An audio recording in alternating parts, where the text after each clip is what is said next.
और ऊंच नीच हो गया तो जाति में बदल जाएगा।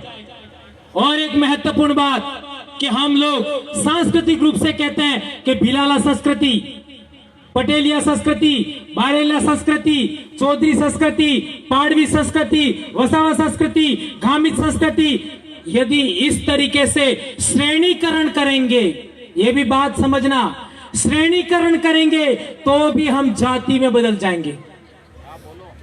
और सुप्रीम कोर्ट का जजमेंट है, सीबीएसई की किताबों में पढ़ाया जाता है कि जो समाज जाति और वर्ण से बाह्य है वो आदिवासी है।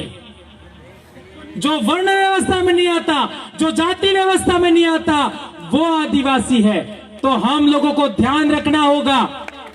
सुप्रीम कोर्ट का जजमेंट आया एपी सेन का, उसमें भी कहा गया है कि आपका जिसके ऊपर Mitakshara school of Hindu law लागू नहीं होता है वो आदिवासी है।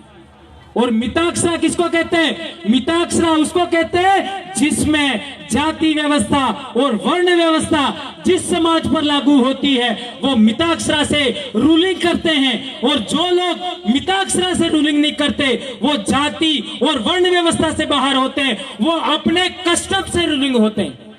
तो आदिवासी वे लोग हैं जो अपने कस्टम्स के द्वारा स्वयं रूलिंग होते हैं।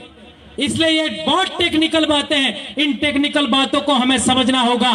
तो मैंने आपको बताया कि हमको अपनी पूजा पद्धति नहीं छोड़ना है, विवाह पद्धति नहीं छोड़ना है, हाट बाजार नहीं छोड़ना है। हम लोगों को हमारी संघर्ष क्षमता खत्म नहीं होनी चाहिए, आपका श्रम करने की क्षमता नहीं होनी चाहिए, खत्म नहीं होनी चाहिए। तो हम लोग वर्ण व्यवस्था में नहीं जाएंगे और ऊंच नीच छुआछूत इसको हमें किसी भी सूरत में हमारे समाज में डेवलपमेंट नहीं होने देना है और श्रेणीकरण भी नहीं होने देना है। ये 5-7 बातें आप लोग मेरा इतना जितनी बातें मैंने बताई उसमें सब भूल जाना, लेकिन उसको याद रखना। इन बातों को ध्यान में रखते हुए आप लोग निर्णय लेने की स्थिति में आइए और भ्रम से बचिए। ये बात हम लोगों को समझना है। तो इतनी बात कह करके मैं अपनी बात समाप्त करता हूं।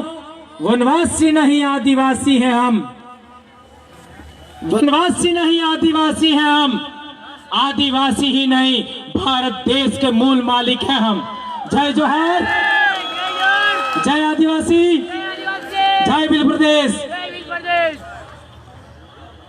जय जोहार का नारा है, भारत देश हमारा है। जय जोहार का नारा है, भारत देश हमारा है। कुछ गलत कह दिया हो तो माफी। जय जोहार।